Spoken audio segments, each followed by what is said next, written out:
अस्सलाम वालेकुम। आज हम CSS PMS का एक इंतहाई इंपॉर्टेंट टॉपिक डिस्कस करेंगे जिसका नाम है शिमला डिप्यूटेशन यानी शिमला वफ्द।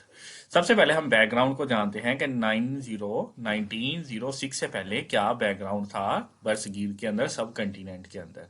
इससे पहले 1885 के अंदर एक जमात बनी जिसका नाम कांग्रेस था और वो ये कांग्रेस कहती थी कि मैं बरसगीर के अंदर जितनी भी जमातें रहती हैं, चाहे वो मुस्लिम है, हिंदू है या माइनॉरिटी है, उन तमाम की इन तमाम की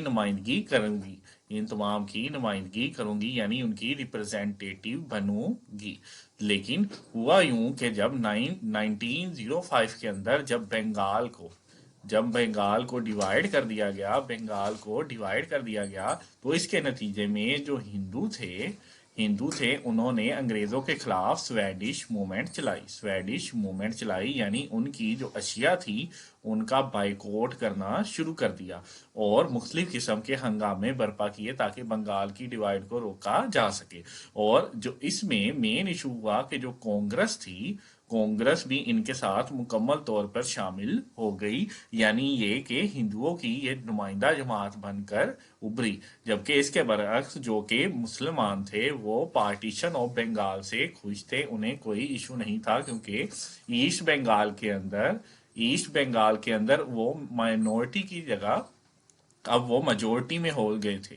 और यानी 3 लाख आबादी के इसके अंदर 3 करोड़ आबादी के अंदर उनकी 1 करोड़ 90 लाख आबादी थी। 1 करोड़ 90 लाख मुसलमान थे, यानी ईस्ट बंगाल के अंदर मुसलमान मेजोरिटी में थे और जो वेस्ट बंगाल था उसके अंदर मुसलमान माइनॉरिटी में थे, यानी उधर हिंदुओं की मेजोरिटी थी, मुसलमान वहां 90 लाख थे, मुसलमानों की तादाद 90 लाख थी। और इस तरह 1905 के अंदर ही ब्रिटिश के अंदर बरतानिया के अंदर इंतखाबात होते हैं और उसके अंदर एक लिबरल पार्टी की हुकूमत आती है और उसने ये ऐलान किया था कि अगर वो जीत जाएगी तो वो सब कॉन्टिनेंट के अंदर मुख्तलिफ किस्म की रिफॉर्म्स करेंगी जिसकी वजह से वहां के लोगों को फायदा होगा। ये उसका एजेंडा था।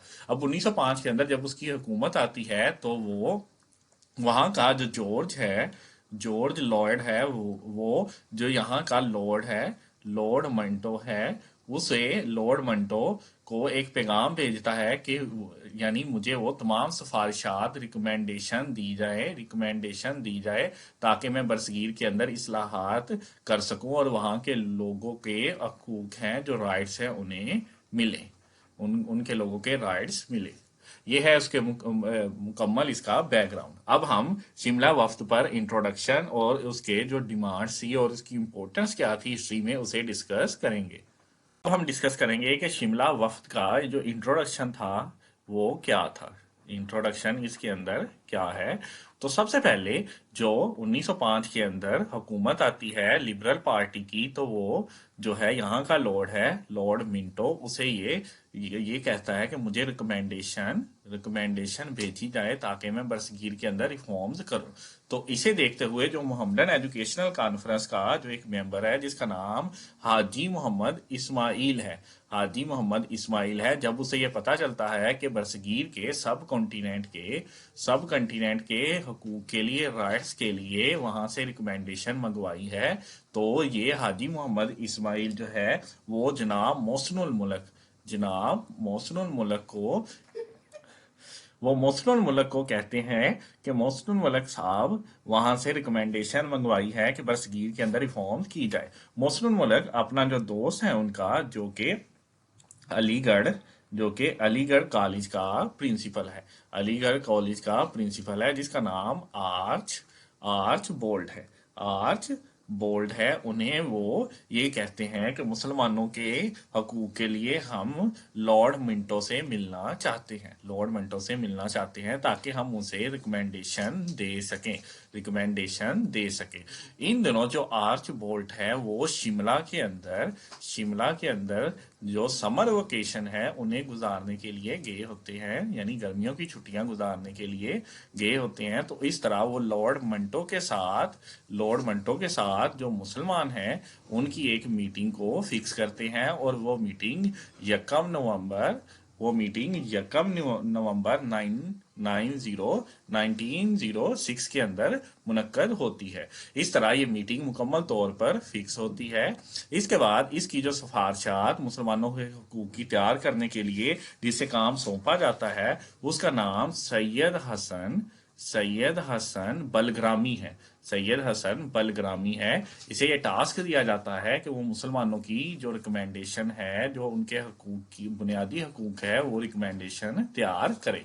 इस तरह ये रिकमेंडेशन को मुकम्मल तौर पर सर अब्दुल हरीम के घर पर फाइनल किया जाता है। सर अब्दुल हरीम के घर पर 16 अक्टूबर 1906 के अंदर फाइनलाइज कर लिया जाता है और इस वफद के 35 रुकनी वफद तैयार किया जाता है और उसकी जो क़यादत दी जाती है वो सर आगा खान को सौंपी जाती है और इस वफद के अंदर अंजुमन हमायत इस्लाम के रुकन भी होते हैं और मोहम्मदन एजुकेशनल कॉन्फ्रेंस के अरकान भी इस जमात के अंदर होते हैं। और इसी के साथ साथ अलीगढ़ जो तंजीम है, जो उसके नुमाइंदे भी इस वफद के अंदर शामिल होते हैं। इस तरह ये 35 रुकनी वफद जो है वो 1 नवंबर को लॉर्ड मंटो से मुलाकात करता है और उसके सामने अपनी रिकमेंडेशन रखता है। अब हम उस रिकमेंडेशन को देखते हैं कि मुसलमानों के हकूक के लिए पहली बार 1857 के बाद जो रिकमेंडेशन दी गई वो कौन सी। हम रिकमेंडेशन को वन बाय वन डिस्कस करते हैं। जैसा कि आपको मालूम है, 1857 की जंग आज़ादी, जिसे हम वार ऑफ इंडिपेंडेंस कहते हैं और जो कि ब्रिटिश हैं जो इसे रिवोल्ट कहते हैं, वार ऑफ रिवोल्ट यानी बगावत की जंग, हम इसे आज़ादी की जंग कहते हैं। उसके बाद मुसलमानों की जो हालत थी बरसगीर के अंदर वो काबिल रहम थी। इसलिए सर सैयद अहमद खान ने उन्हें किसी भी किस्म की सियासी जो इन्फ्लुएंस है उसमें शामिल होने से मना किया और एजुकेशन पर जब निगाह रखने की तलकीन की। लेकिन 1998 में सर सैयद की वफात के बाद मुसलमानों के हकूक के लिए वहाँ के रहनुमाओं ने अलम पकड़ा और उन्होंने मुसलमानों के हकूक की नुमाइंदगी के लिए कुछ इकदाम करना शुरू किए, जिनमें शिमला डिप्यूटेशन भी एक अहम संग मील था। अब हम इसकी मेन कैटेगरी बनाते हैं। सबसे पहले हम डिस्कस करेंगे पॉलिटिकल क्या डिमांड्स थी मुसलमानों की। उस दौर में मुसलमानों की पॉलिटिकल डिमांड्स कौन कौन सी थी, मुसलमान क्या चाहते थे। क्योंकि 1909 के अंदर एक इस्तिलाहात आनी थी, सब कंटिनेंट की रिफॉर्म्स आनी थी। उससे पहले 1992 के अंदर वो इस्लाहात आ चुकी थी। अब मिंटो मार्ले रिफॉर्म्स आना था 1909 के अंदर। तो उसके अंदर जो इन्होंने अपनी रिकमेंडेशन दी, सबसे पहले तो सेपरेट इलेक्ट्रोलेट था। सबसे पहले क्या था? सेपरेट इलेक्ट्रोलेट यानी जुदागाना इंतखाब मीन मुसलमानों के जो नुमाइंदे उनकी आबादी के हिसाब से मुसलमान नुमाइंदा ही खड़ा होगा और उसे मुसलमान नुमाइंदे ही वोट कास्ट कर सकेंगे, हिंदू वोट कास्ट नहीं करेंगे।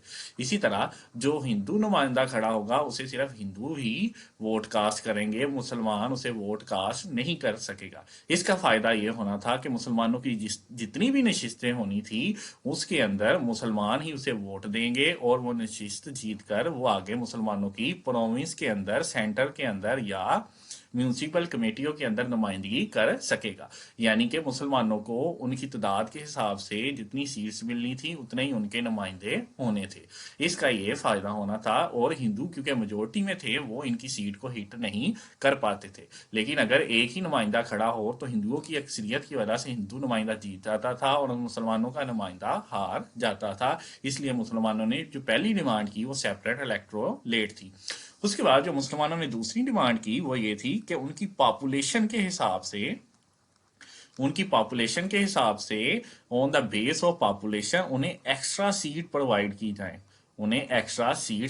की जाएं ताकि वो सेंटर के अंदर भी, प्रोविंस के अंदर भी और मुख्तलिफ किस्म की जो म्यूनसिपल कमेटियां हैं उनमें मुसलमानों की नुमाइंदगी बढ़ चढ़ के कर सके, मुसलमानों की नुमाइंदगी बढ़ चढ़ के कर सके, क्योंकि मुसलमानों की तादाद वहां पर कम थी।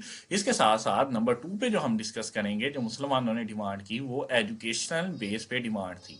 एजुकेशनल डिमांड थी, मुसलमानों ने लॉर्ड मंटो के सामने रखी कि हमें एक यूनिवर्सिटी चाहिए, यानी हमें आप फंड प्रोवाइड करें ताकि हम मुसलमानों को एजुकेट कर सकें, क्योंकि मुसलमान एजुकेशन की तरफ ध्यान नहीं दे रहे थे। और जो अलीगढ़ कॉलेज था उसे उसे यूनिवर्सिटी बनाया जाए, अलीगढ़ कॉलेज को यूनिवर्सिटी बनाया जाए। बाद में 1920 के अंदर इसे यूनिवर्सिटी भी बना दिया गया।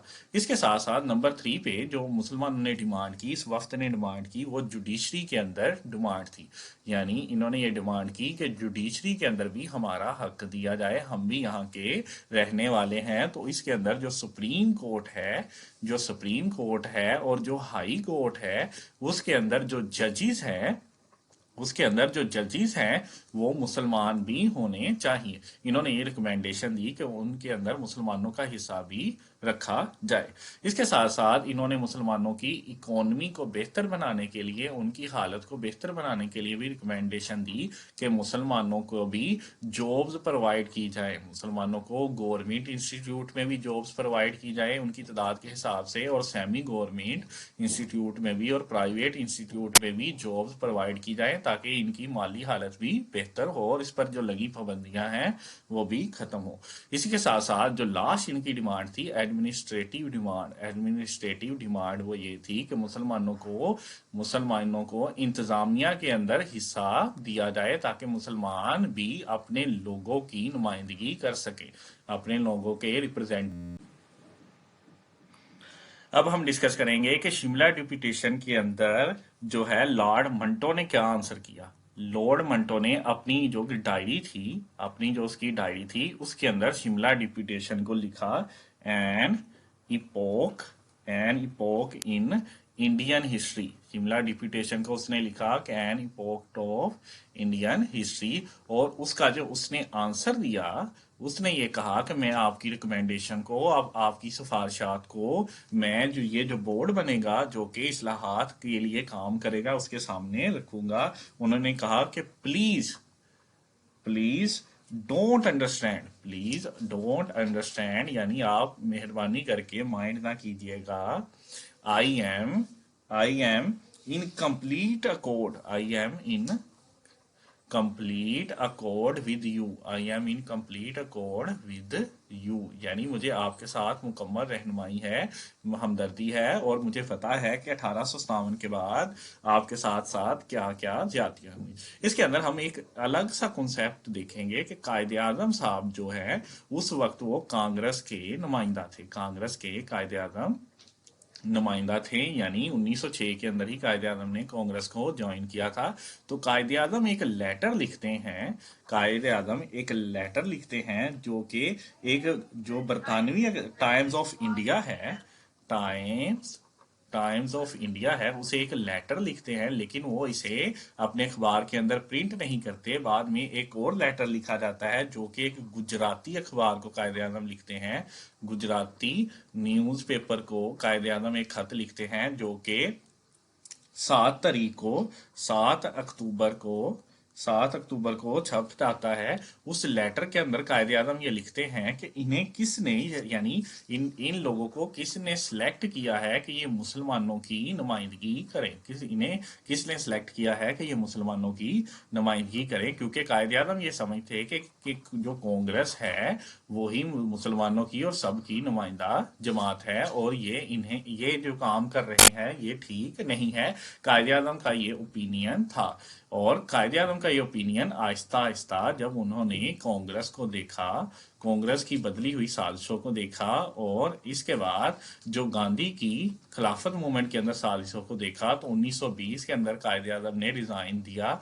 और बाद में जो मुस्लिम लीग के साथ ही कनेक्ट हो गए, और जिन्होंने 1916 के अंदर हिंदू मुस्लिम इत्तेहाद का नारा लगाया था, उन्होंने ही 1940 के अंदर सेपरेट जो है कंट्री का नारा लगाया, सेपरेट कंट्री का नारा लगाया। ये भी एक तारीख का हिस्सा है जिसे डिस्कस नहीं किया जाता। इस तरह अब इसके बाद जो मुसलमानों के लिए शिमला वफ्द क्या अहमियत लाया, अब हम उस पॉइंट को डिस्कस करते हैं। डिस्कस करेंगे कि शिमला डिपुटेशन की इम्पोर्टेंस क्या है, हिस्ट्री के अंदर मुसलमानों के लिए इसकी अहमियत क्या थी। शिमला वफ्द की वजह से जो मुस्लिम लीग है उसका क़याम अमल में आया 1906 के अंदर।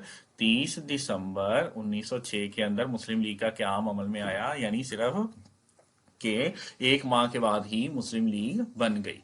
इसके साथ साथ इसकी जो अहमियत थी, इसकी वजह से जो मुस्लिम्स के राइट्स हैं, मुस्लिम के राइट हैं, उन्हें प्रोटेक्ट करने के लिए एक उभरती हुई तंजीम सामने आई, उभरते हुए लोग सामने आए कि मुसलमानों की जो इकोनॉमिक कंडीशन है वो भी बेहतर हुई, क्योंकि उसकी नुमाइंदगी होना शुरू हुई।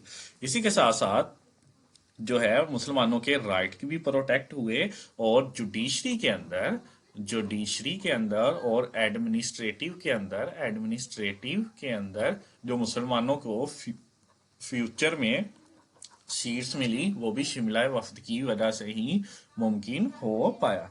इसके साथ साथ मुसलमानों को जो एजुकेशनल तरक्की मिली, एजुकेशन की तरफ मुसलमान बढ़े, वो भी शिमला वफ्द का ही एक हिस्सा थे। और उसकी वजह से जो तहरीक पाकिस्तान बनी, उसकी जो पहली सीढ़ी थी, उसका जो फर्स्ट स्टेप था, वो भी शिमला डिपुटेशन था, जिसके बाद एक मुस्लिम लीग बनी और उसने मुसलमानों की मुकम्मल तौर पर नुमाइंदगी की। और उसने 1930 के अंदर जो पाकिस्तान का जो क़याम है उसका तस्वर पेश किया, और 1940 के अंदर पाकिस्तान के जो क़याम है उसका मुतालबा करना शुरू किया, और 1947 के अंदर पाकिस्तान का हसूल हासिल किया। अगर आप CSS या PMS की तैयारी कर रहे हैं और आपको किसी भी किस्म का लेक्चर चाहिए तो आप स्कॉलर अकेडमी को विजिट करें। शुक्रिया। इब्रार अहमद को इजाज़त दीजिए। अल्लाह हाफिज़।